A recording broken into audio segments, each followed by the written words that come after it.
Now, Revenue Forum is a non-profit initiative, and it's started by me in 2008. We currently organize webinars. We hold these on Thursdays on a regular basis, around every other month. We have half-day seminars, and the coming seminar will be in Helsinki on the 12th of November. I will give some more information about this at the end of the webinar. We also have whole-day events. It's a unique hybrid event, held simultaneously online as well as physically in Stockholm, London and Milan. Coming event is set on Thursday, the 30th of January, 2025. It's the largest event for a commercial team within the hotel industry, and I will tell you more about it at the end of this webinar. Now, the topic of this episode is the Hospitality Circle, mastering online and offline distribution and feeling good price. And I'm really looking forward to the coming hour. As we tend to say on the Tacticon office, price is more a philosophical question. Good price is in the eyes of the beholder and much depending on a number of things, amongst which branding and marketing. Question gets even more interesting as the hotel industry faces a complex distribution platform and prices are constantly measured within the market. So I'm super excited to be listening to the expert panel of today. Before we present our speakers, maybe some logistics regarding questions and answers. Please feel free to ask us any questions you might have and we will try to answer them. We might also use this during the discussion forum at the end of this webinar. You will find the Q&A at the bottom or at the top of your screen. Please ask your question to all panelists. If you have a question you would like to ask to a specific speaker, please state her name. And as we are only with guys in these panels, you can also state his name. The session is recorded and we will send you the link as soon as possible after the event. Now it's finally time to introduce our speakers of today. Our expert panel consists of 3 speakers who will each get 7 minutes to talk. As usual, we use a Pecha-Kucha format, which means that each speaker has prepared 20 slides, which will change automatically after 20 seconds. As said, we will close off the webinar with a discussion forum after their talks. Now, being the organizer, let me start with introducing myself. My name is Annemarie Kubanski and I'm founder and CEO for Tacticon Consultancy, which is a consultancy offering outsourcing in revenue management, digital marketing and sales. Furthermore, we do tech stack investigations where we help hotels to find the best technology that fits their needs. But this webinar is not about me, so let's go over to our next speaker and we will start with Prof.Dr Kai-Markus Müller. Hello, everyone. Yeah, my name is Kai-Markus Müller. I am, in my main job, a professor of consumer behavior. I'm at Furtwangen University in a Black Forest in Germany. By training, I have a PhD in neuroscience, and I'm working on combining psychology and neuroscience with pricing. As a side job, I also am a director of pricing research with Neurensics in Amsterdam, and I'm also chief of behavioral strategy with Rateboard in Innsbruck, Austria.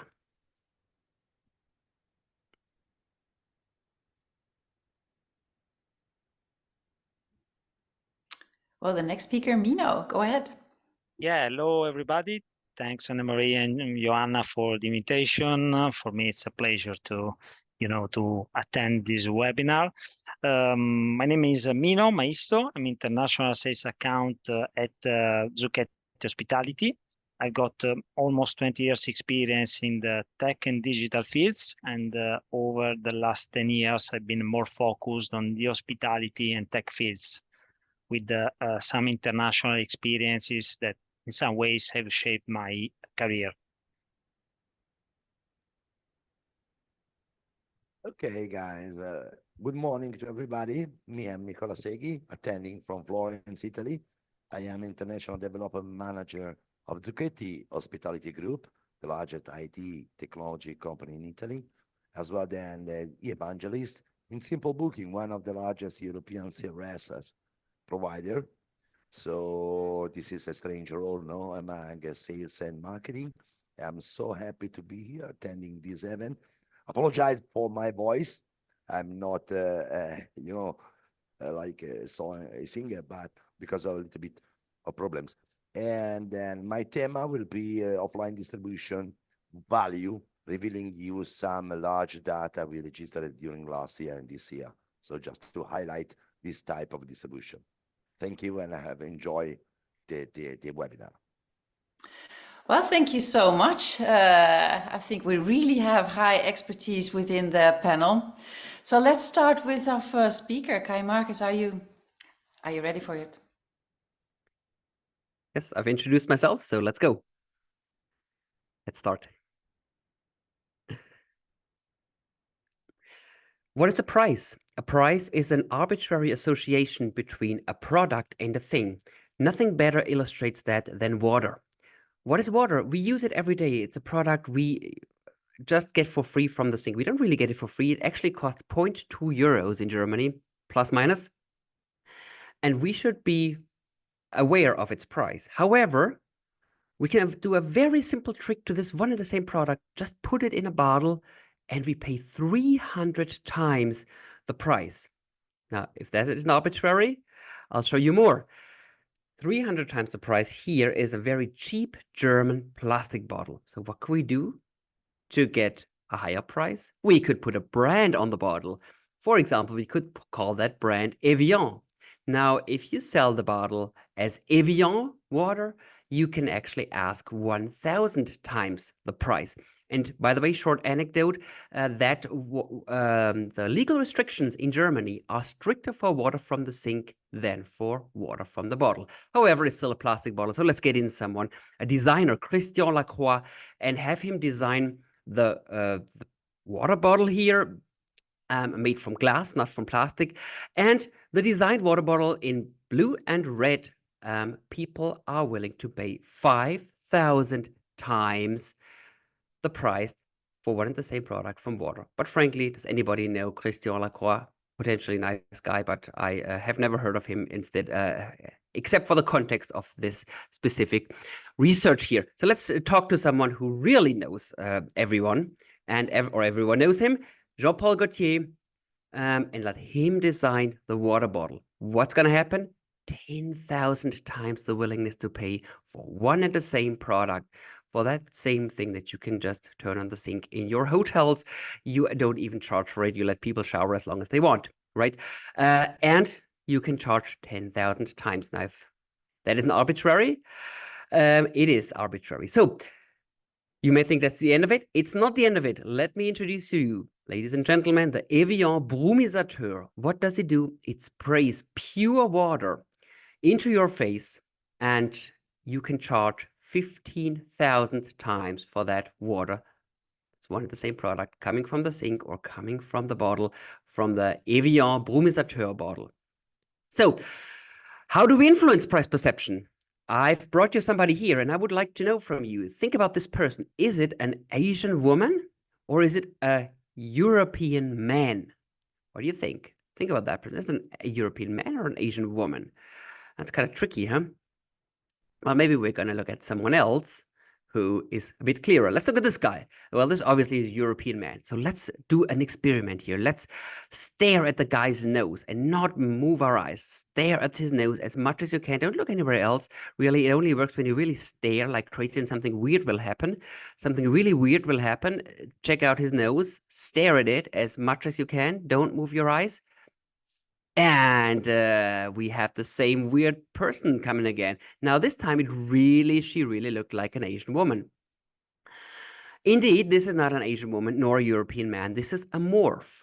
And that morph looks like an Asian woman if you've seen a European man before. That morph looks like a European man if you've seen an Asian woman before. Here it is. This is the prototype of the Asian woman and the prototype of the European man. And what do you see here?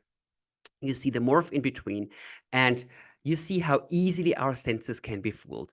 Now, why do I bring such an esoteric example from perceptual physiology? I bring this because it's completely omnipresent everywhere.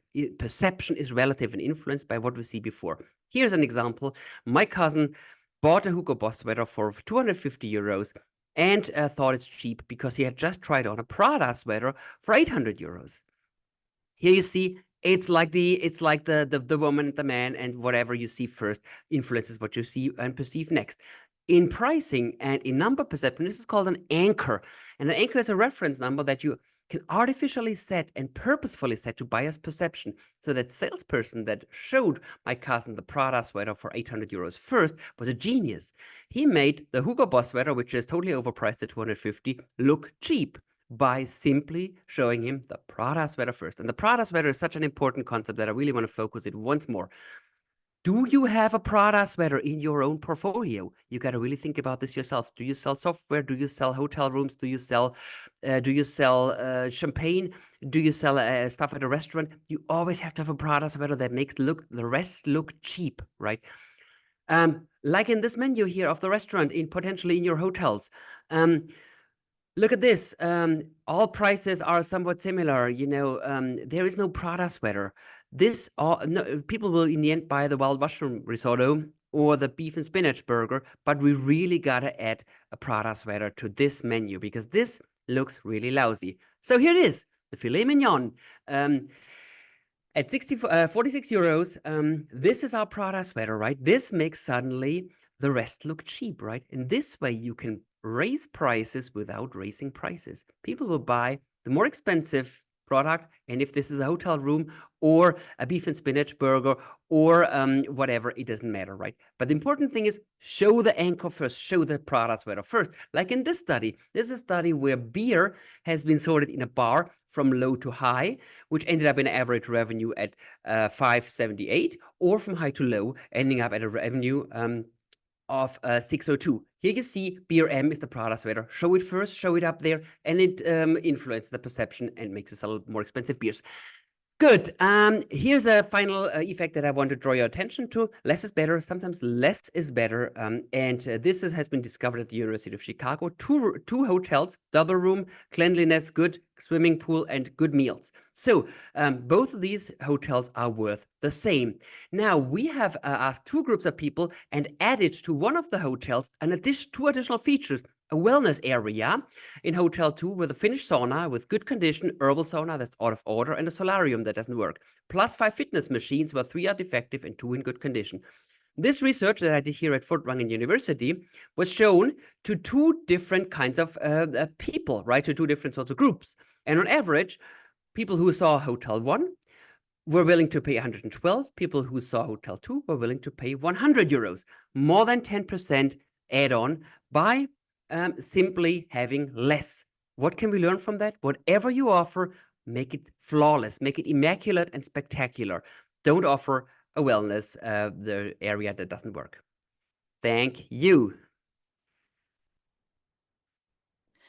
And thank you. This was really interesting. Thank you so much.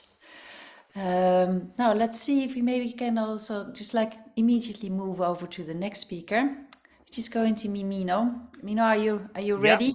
Yeah. Yes. I already introduced myself. I would like to add that in today's session, we will talk about the online and offline distribution for hotel, and the idea is providing you with some insights about the travel market. So let's start from the first slide by saying that today, as a Zucchetti, we represent the hospitality area, of course, but Zucchetti Group is the largest Italian tech company that covers all business areas from ERP to HR, accounting, healthcare, public administration, and so on. And of course, the hospitality.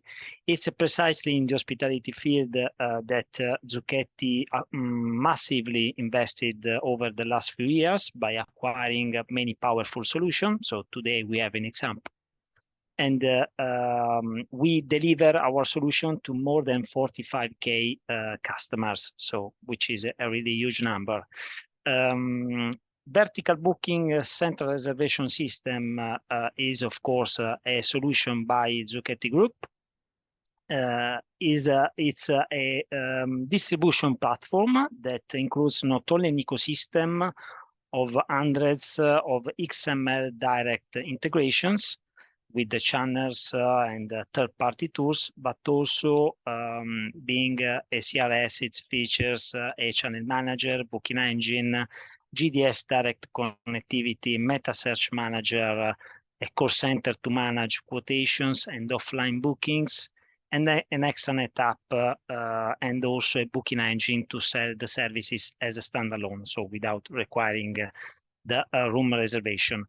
Why we define vertical booking CRS? First of all, because we deliver the solution in one login, one extranet, one database. We also have a development team in-house, so we are really quick to, deliver a time-to-market development. So no friction also in terms of interfacing or mapping between modules. We have, as I said, GDS direct connectivity, so that's why we define a CRS. Flexibility is the key because we offer our solution to any kind of customer target. We are talking about hotel chains, large groups, even small properties. So any functionality can be, activated at chain level. Let's think about managing discounts and other stuff. Flexibility is the key, and we can see also from this slide, because at the same time, we are happy to have on board two completely different customers. On one side, we can see inclusive collection, leisure luxury customer with more than 26K units. On the other side, B&B Hotels, more than 800 properties, a business budget customer. So I think that this slide perfectly represents how flexible we are. Over the last 30 days, we made, since we were supposed to join this webinar, we made a kind of a screening of our entire customer portfolio. We are talking about more than 8K customers. The 80% of them are based in Europe. We started from the research made by Statista.com, and then we started, to screen our data. We can see that, of course, the revenues generated by our platform increased, actually for the 14%.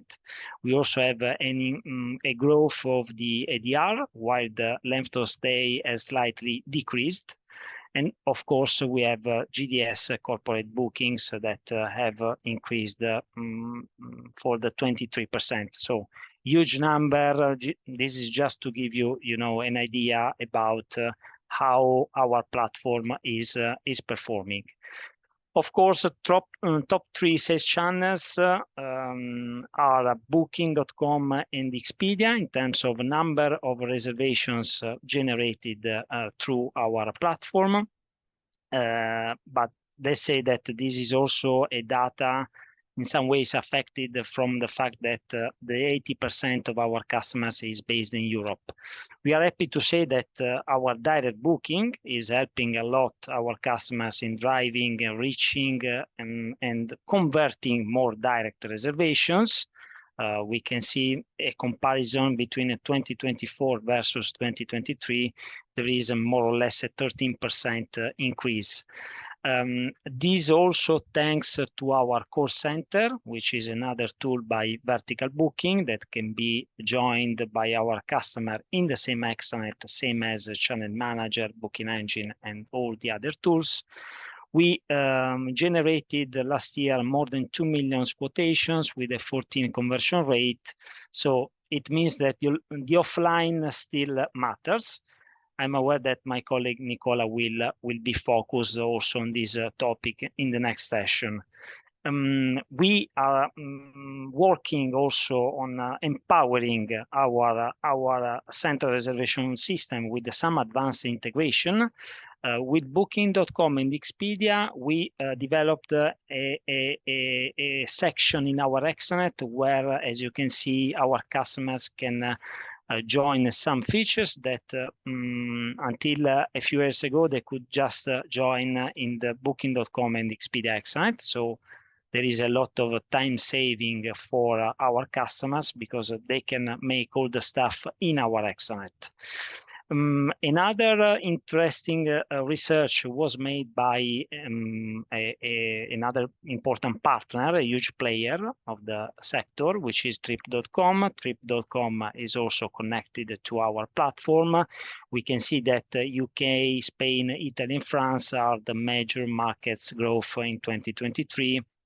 Also, it's really interesting seeing which are the top searched European cities in 2023. This was a really huge research made by Trip.com. Really interesting. Last but not least, as I said before, we have the GDS direct connectivity. Okay, so we are happy to offer this solution to our customers. The GDS can be joined also in the same extranet of the CRS. We also have a GDS team in charge of providing a tailor-made consultancy to all the customers who want to push on the corporate bookings. As you can see, the figures, again, are really positive. If we compare 2023 versus 2024, but we are checking also the revenues generated by the GDS for the 2024. I can tell you that there is an increase roughly of 28% growth. By the way, happy to schedule a follow-up call with all of you. You can email me, WhatsApp me. I can share you some other insights, provide you with a product demo. Well, that sounds good. Interesting. Thank you very much, Mino. It's a pleasure. Yeah, it was really a pleasure. So let's see if we have our final speaker. If your voice will hold for 7 minutes, Nicolai. Yeah, thank you. Well, it's my time on stage, guys. Sorry for the voice again. Well, we spoke about pricing, price perception. Now we spoke about price distribution. Well, let's see what about the price customization now going to be bespoken.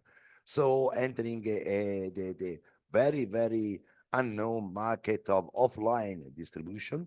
As you know, this is still a relevant sales channel for every type of hotel, independent hotels, luxury hotels, chains, and clusters.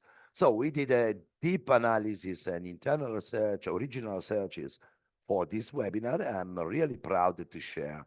So let's start with the presentation. Thanks. Sorry, guys. Well, Julian Assange, we want to reveal something of really outstanding as data about direct sales, offline sales, because you see a lot of Focusrite, Skift researches about online hotel distribution, European landscape, global. But let's see, 6 on 10 bookings are coming from online. It's okay. This is the current by A to C current status, but still 25% by this search 2022, published 2023, are coming by offline channels. A wide range, a mix of channels, you will have recurring clients, walk-in, and so many. But let's see the real actual data, 447 millions of euro. This is the turnover we registered last year, this year from 1st of January through our quotation system, CRS system, and the quotation tool. The forecast to close the year is 600 millions. Those are really outstanding numbers, meaning, we do have 7,000 clients, 3,000, they are using our CRS system, meaning they created at least the average value of a reservation is 1,100, so a great value, and they normally created a larger number of quotations. Just saying, 2,300,000 quotations has been sent through our system to the final guest, and closed roughly a little bit more than 500,000, meaning 22% of closing rate. That is good enough because we do have excellent levels up to 45. So every 10 oranges sold by our clients online, 3.5 are coming because of offline. Let's say OTA, they cannot do bespoke quotations. So this is a great topic to face and to manage your competition in a distribution mix. This is our converter tool, real dashboard, until the last 14th of October. You see 447 million of direct revenues and roughly 1,800,000 quotation has been sent. And you see some real client like Mount Severin Palace, 150 rooms, 5 million of direct bookings. From where? Phone, of course, 25% of incoming requests, 40% via the official website, 20% by our research on our clients from email, and the rest from each type of digital contact, as let's say WhatsApp, Telegram, and so on. This is a family. Why do they call you or drop you an email to ask for a quotation, not going via an OTA, so comfortable app or via your official brand com? Because why do they don't do by themselves? No, you offer them nowadays 80% of hotels they offer a powerful engine because of their bespoke needs, something regarding the food, something regarding additional data information of their rooms, preferred rooms for location, or even the experience they are looking for. You do offer a swimming pool for some of your guests that is really super important. So they are looking for a bespoke proposal, especially, of course, for summer holidays, longer lasting holidays or domestic market, as well then weekend or escapes. No, you are searching for something regarding you only and not a street price, whatever is it. What do you do if you get a request like a simple phone call or email? You reply by email, but email is lying, it's dying. So please do not go only by email, but please consider to reply to contact your clients all modern touch points. Millennials are not using any email anymore. And use a system. Outlook is not a solution. Gmail is not a solution. You will miss data about how many quotations are sent, how many has been opened, how many has been still to be read and converted and so on. So you need a technology to manage properly offline requests and to convert them. This is an example. You can offer via WhatsApp and hyperlink by email, of course, but why not Messenger, a nice looking landing page and bespoke customized website, mini website, only for you, only for that customer. You will show you care about them. For example, offering them the capability, the possibility to see more details about the room and details about pricing, conditions. It's a completely different experience than a classic PDF attachment on a classic Outlook outbound email, okay? So you have a chance to convert much more quotes you have. And bespoke contents. How can you send the same email to me, and because we are a group of people loving sport, or a family, considering if I am a group of people just coming for business. So please consider to manage, to use a tool allowing you to add additional contents, to create a contest, to stimulate additional feeling by the client. No discount, no party, no matter. I mean, if I do ask for a quotation to everybody, I'm waiting to get even marketing prices. No, you can surcharge a bit, you can use a bar rate and nobody's booking and apply a discount. As you see why and how, roughly 98% of WhatsApp messages are opened rather than the average of 20% emails, or Telegram, half a billion of people using, like 2 billion of users in WhatsApp. So please go and use more common and useful channels. Automatic recall.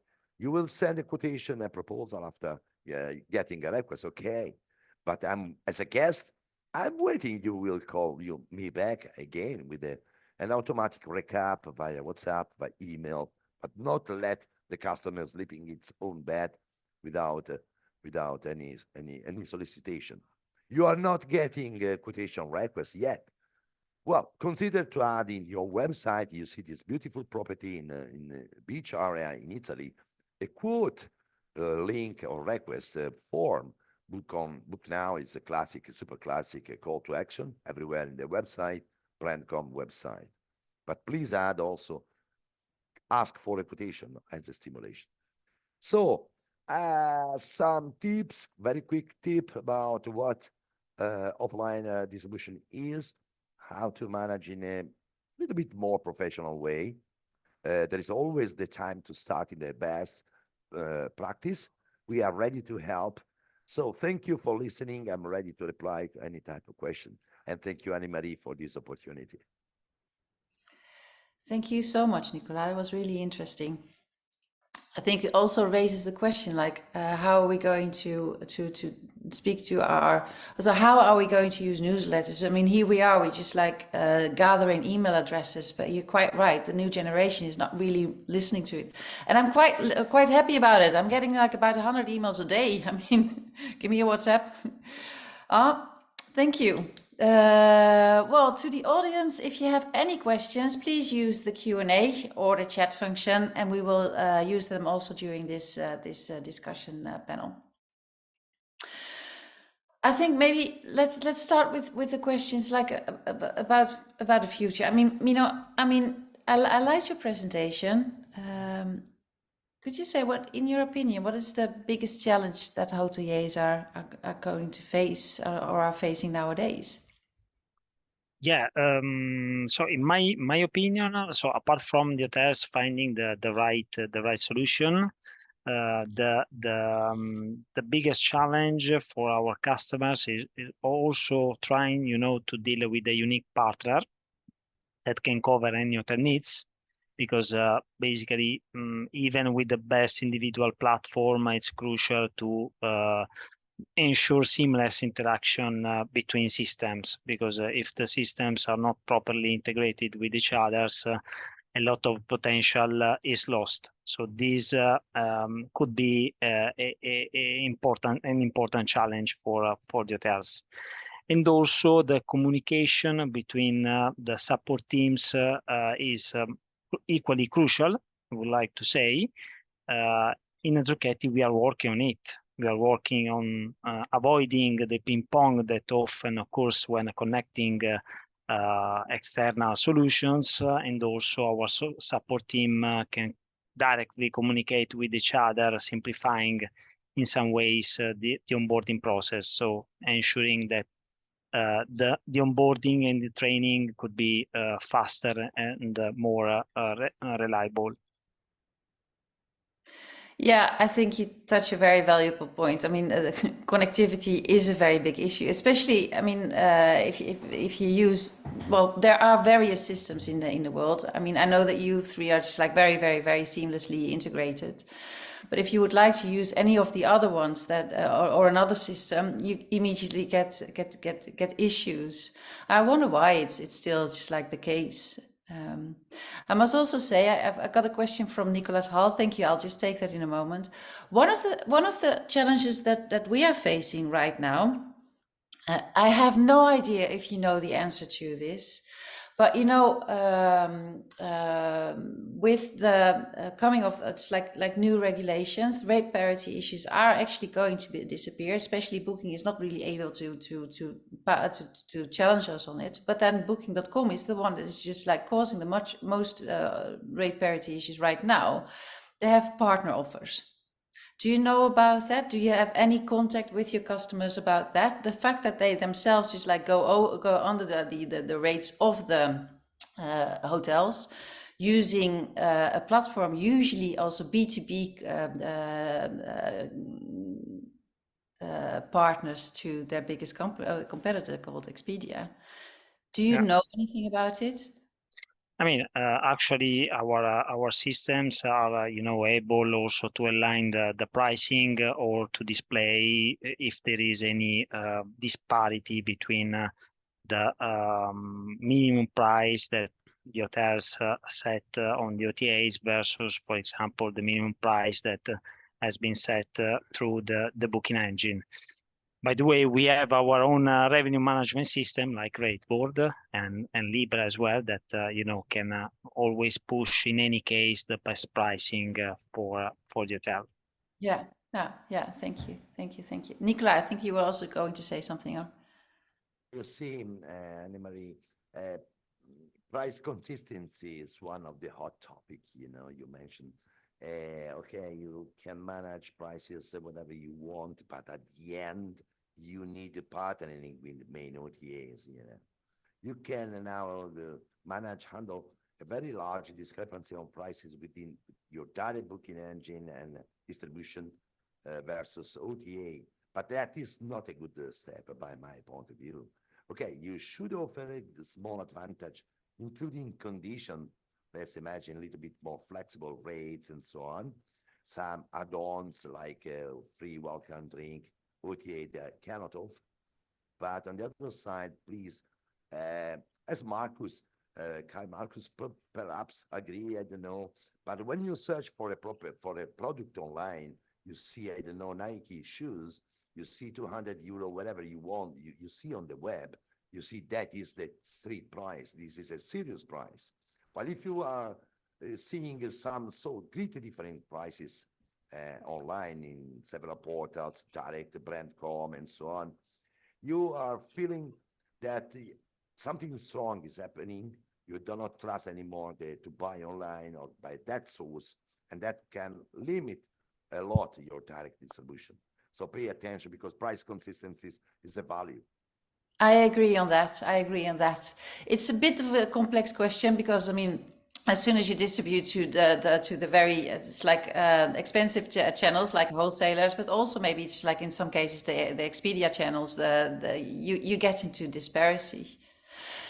And let me go to maybe the pricing, because I thought it was really, really, really interesting what you were talking about, Kai-Markus, as usual. Nicholas Hall had a question for you.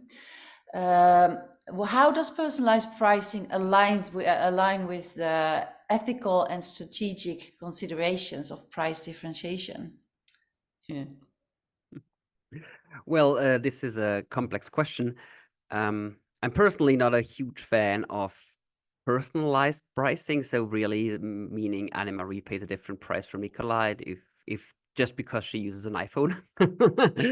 That I think is tricky because that is really dangerous in terms of getting an online shitstorm, getting backlash online,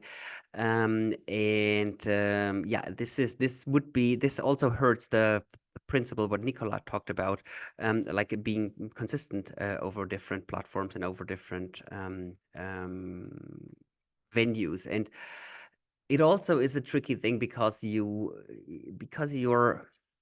losing trust in your customers once they find out, right? So that being said, it's not completely clear what is ethics, and yeah, I mean, I'll give you a totally different example. An expensive headache pill will make you feel better than a cheap headache pill, right? If you have a headache. So there, so is that good or bad? I don't know, right? I mean, should we all make headache pills more expensive just so people feel better? It's a very tricky question, and it's we're leaving the field of logic, and when we go into ethics, and we delve into unanswerable questions to some degree.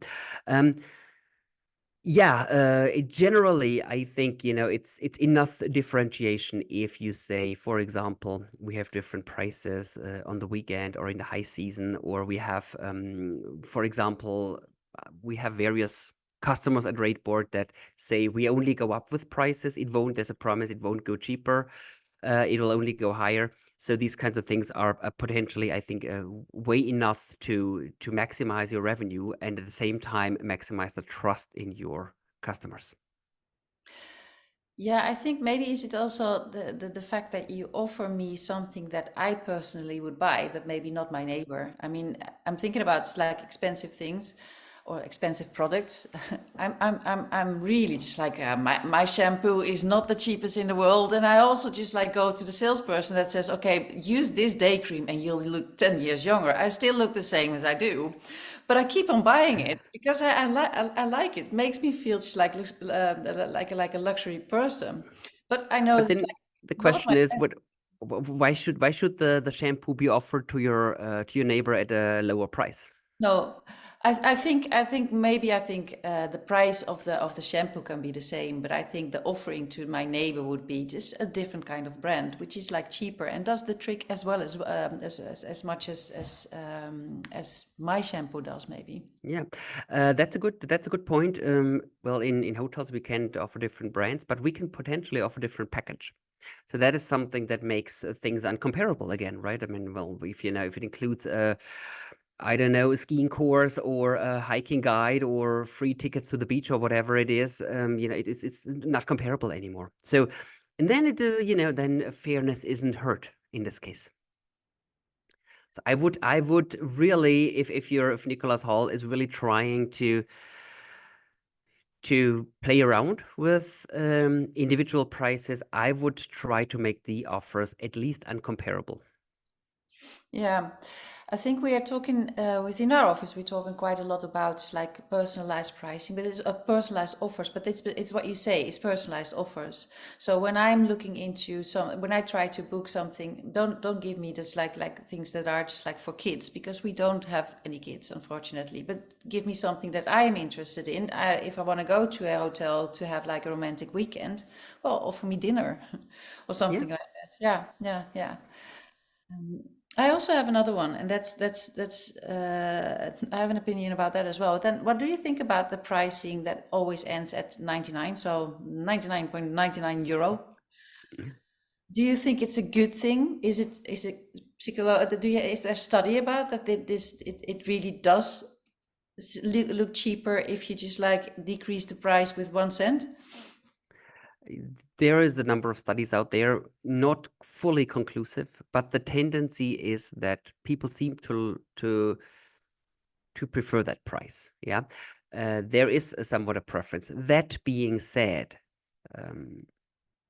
it's also a signal, and that signal is learned that here's a good cheap deal, right? And I always caution clients, especially in the field of tourism and attractions and parks and things like that, where they have a serious problem in their pricing strategy when they focus on price, because the 9.99 will focus the mind on price. And the answer is it depends. Is it good or bad? It depends, right? Because there are companies in our fields, for example, McDonald's, right? They make a lot of money with that, right? So that is not per se a bad strategy, right? But it really depends on what you are selling, right? And are you really trying to sell a cheap deal, or are you trying to sell somebody the honeymoon of their lives, right? If you really want to sell the honeymoon of their lives, I mean, it doesn't sound well to say, look, this is the honeymoon of our lives, and we got it at 999 euros, right? That's ridiculous, right? It doesn't sound right? And so there are studies also that particularly with luxury goods like champagne, etc., round prices work best. So again, it depends. If you are a youth hostel, go with it by all means. If you are a 4 or 5 star hotel, be very cautious with it. Yeah, interesting. It sounds logical. Yeah, thank you. Nicolai, I have one for you as well. When you were talking, you say like, okay, if you get an email, just don't reply back by email, or it's like depends very much about the generation you're talking to. Not everybody is into email, but isn't this? I mean, if you talk about like personalized pricing, isn't that also maybe just like some kind of a personalized communication, but just very much depending on the generation you're talking to? Can that be done? I typically am a generation that goes for email, apparently. But I know a lot of them in other generations go for phone calls. I mean, if I want to get in touch with my nieces, the oldest one I can send an email. The rest I just have to chat with. How is this going to impact the hotels? Because we're not really into WhatsApp that much yet. Yeah, Annemarie, that is a hot topic, you know. Mm. We are facing that problem also with our clients, no? Because we are normally contacting them through our newsletter and so on, as each technology company, you newsletter of product and so on. But we see they are not working anymore as before. So we started a Telegram channel, for example, a reserved client group in Facebook, as well then some distribution list in WhatsApp, because you should move to the new channels. Let's imagine that, sorry, in the Southeast Asia, nobody's using an email anymore, no? So you should have a WeChat account if you want to deal with clients, communicate to clients. As well in the East European areas, not only Telegram is the leading communication channel. Okay, email still remains like the official communication channel because it's written, it's there, you have you can record, you have a database of your emails, but please consider and switch to the modern one. It's mandatory. Even the tone of voice should adjust to the new channels. You cannot use the same, style on WhatsApp than you were using on a fax. So nowadays you have to adjust to the much modern systems. And by my personal point of view, AI will really help hoteliers to adjust and to switch to the new communication modes in the next future, adjusting automatic replies to your request quotations, and then replying with the right tone of voice, right translation. As you know, GPT-4 is a greater translator nowadays, much better than Google Translate, and so on in 45, 50 languages, no limit. So your language, your tone of voice, your preferred channel, these are small details, looks like small details, but these are the secret to convert a potential client into a real guest, Yeah. I Offering would like to. Sorry. sorry. Good. No, please, Kai, I would like to Markus, second that. finish. Yes, I would like to second that. This is, I see this working a lot with young people, young students. It's really, you gotta enforce that to either enforce writing emails or they prefer other communication means. This, I'm fully with that on board. We rent out my grandfather's house to student. And we had to force this one person to get an email address so we can communicate them and send contracts back and forth. He was like, it was odd for him, right? But we said, you finally make an email address because otherwise it's trouble. I may also bring a little example from a different industry. One of my best friends has a law firm, and yesterday morning, he told me that they are now switching to WhatsApp in legal cases, which sounds really strange, right? But he has like this thing. People send their damaged car when they've had an accident and they need his help. They send a picture of the damaged car via WhatsApp, and it's very successful supposedly. It's crazy. That's a good niche, and lots of people do that. Yeah, but then I also think that there's a practical thing. So how do you know? It's like I might be the type of person that thinks like, okay, why are you sending me a WhatsApp with a commercial kind of thing? So like I understand the fact that when I contact somebody, I want to do this with the means that are best for me. But if I get a bit disturbed myself, I'm in that generation that does not that uses WhatsApp, but I'm not using WhatsApp that for commercial issue for commercial things. So I get really irritated when I get like SMSs or WhatsApps like, okay, buy something now or come to me now or something. I mean, but then my nieces might like it. How do you know this? Well, it's 1 million question, Annemarie. It's very difficult. Well, age is a good benchmark, Mm. Less than 35, starting to be native, digital native, so switch to the modern one. But anyway, I do not suggest to go only. It's interesting the example Kai Markus brought, but Yeah. I don't suggest to switch only to super modern channels, keeping email still alive, let's say sending messages, but also, in fact, in our systems as well, then in vertical booking, we do integrate with at least WhatsApp just to send two type of messages. Okay, this is email, and then a recap via WhatsApp. So just reminding you, we sent you the proposal, or please find here the hyperlink and go browsing via your mobile device. No, but Telegram is important as well. Messenger. We are still getting a contact by potential hoteliers worldwide to search and asking for questions about the solution via Messenger.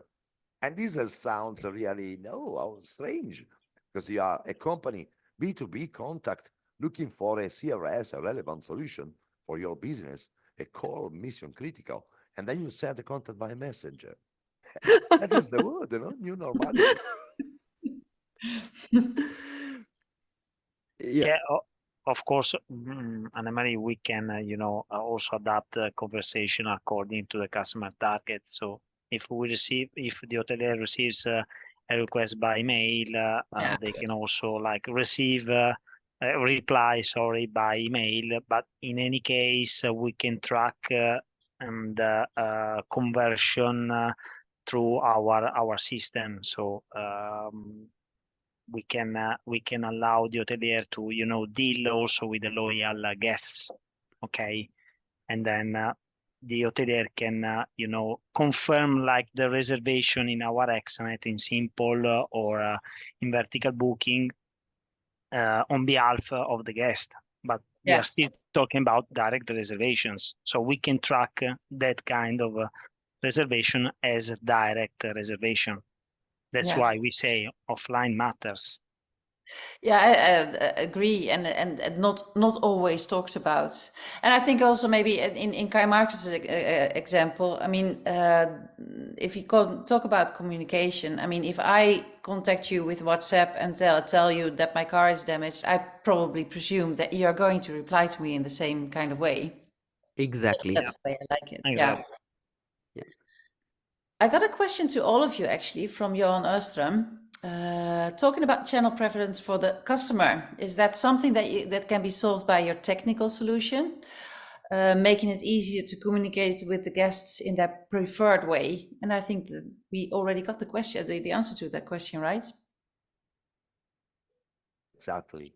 As Mino said, we do integrate communication channels. But for example, Annemarie, we do connect WeChat, directly with the reservation engine, and not only to get reservations, to share data, inventory, and so on, to get direct bookings through the ecosystem of Chinese guests and so on, but even to chat, to communicate with them. That is very important. This is the only way to enter in contact with the Chinese user, not only living in China, even in a Chinese community in Europe, they do clearly prefer to communicate via WeChat. Even in English, and so you add your WeChat link on your website, or how you do that? Via official mini program of the property or the group. So you should have a WeChat account. We help you to create on a business corporate WeChat account. Now we are going, Annemarie, to open a Xiaohongshu, Little Red Book, the new social media channel for travel in China. Very important for millennials coming as outbound stream of business of travelers in Europe. It's very important having a kind of channel, identity, and capability to chat, not in Chinese or whatever is it, but we should consider roughly 1.5 billion of people is using such channel. So not only our famous Outlook.com and so on email. I came across a very interesting article maybe earlier this week in how Chinese are finding hotels, or just making decisions on where to travel to and which and how to travel to it. And it's their own social media channels that they're using for it, plus just friends and family finding these kinds of things and talking about it. But the article was about how few hotels in Europe are on these kind of channels when they actually are free of us, because they're free for us, but then we have no idea how to handle it. Or maybe sometimes we also, I think about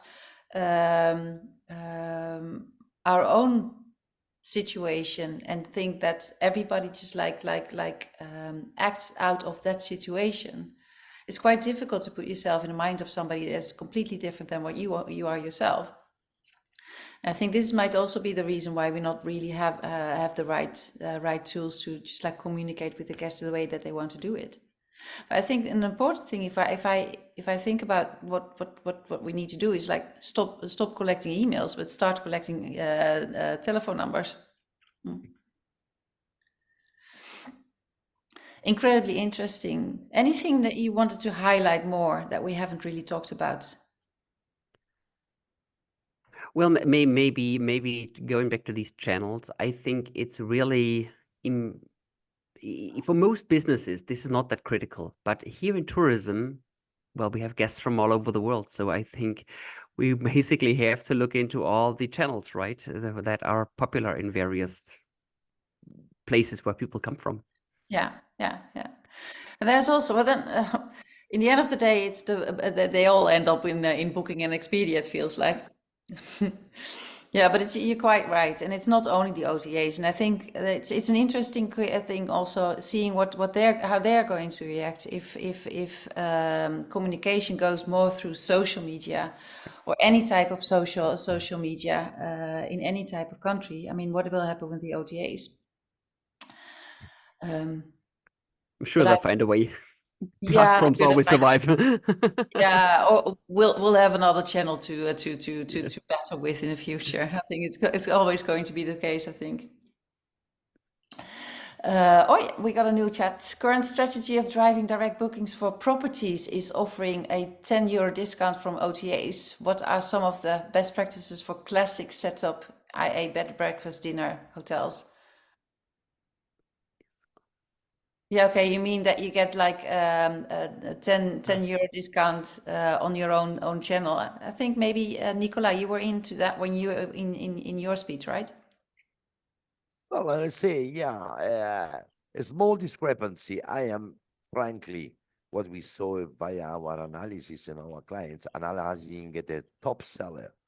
They do offer just a small discount, a super small discount, if they do offer.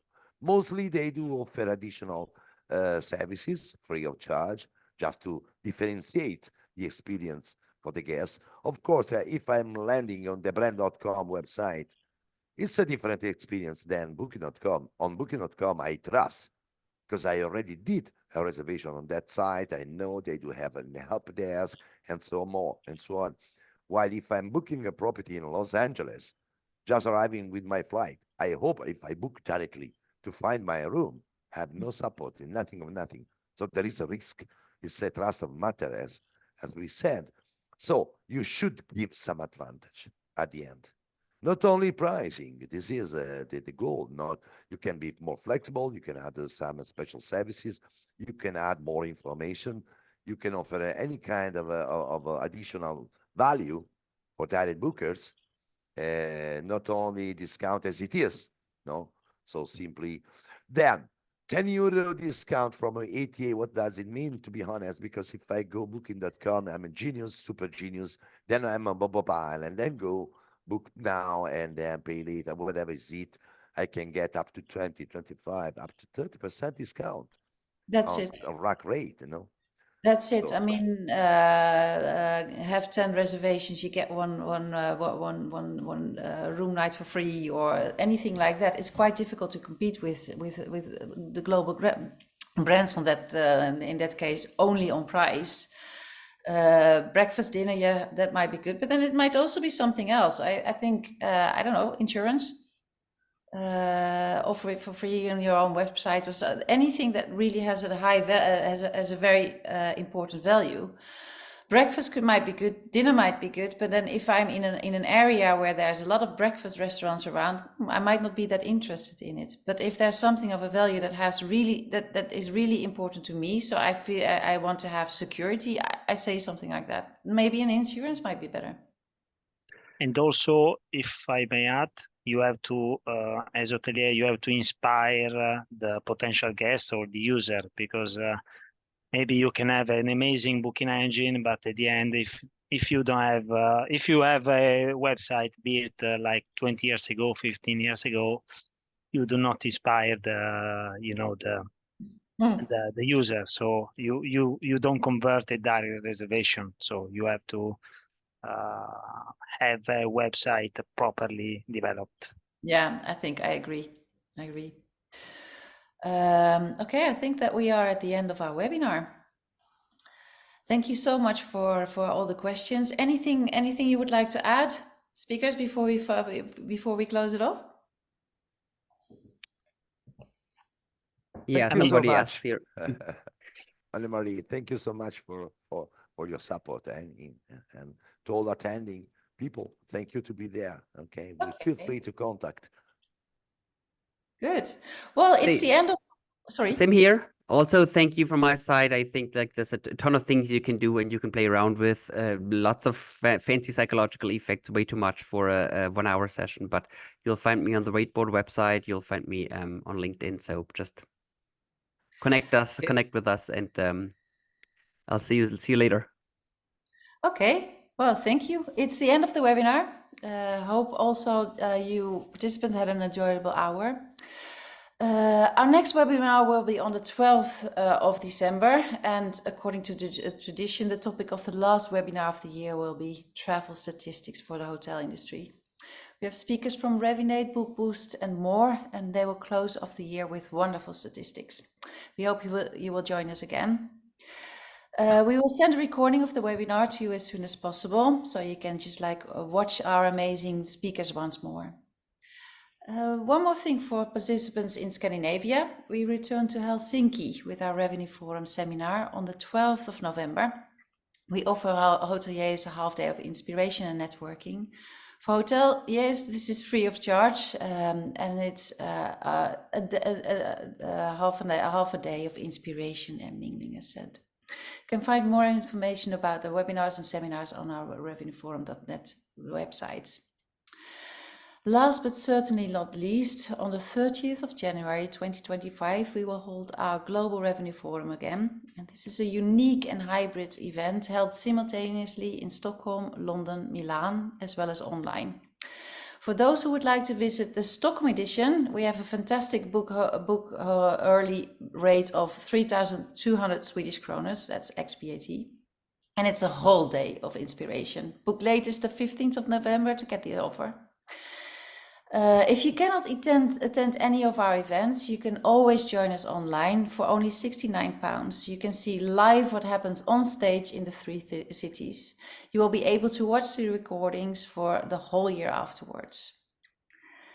And that was then all for today. Hope to meet you on our next webinar or on one of our seminars or events. Thank you very much to our speakers, Prof.Dr Kai-Markus Müller, Mino Maisto, Nicolai, Seghi, and for your inspiration, and as well as my colleague Johanna Aline for taking care of the organization of this webinar and handling the presentations. Last but not least, thank you all participants for listening. Thank you. It's really highly appreciated that you all join us every time. Thank you.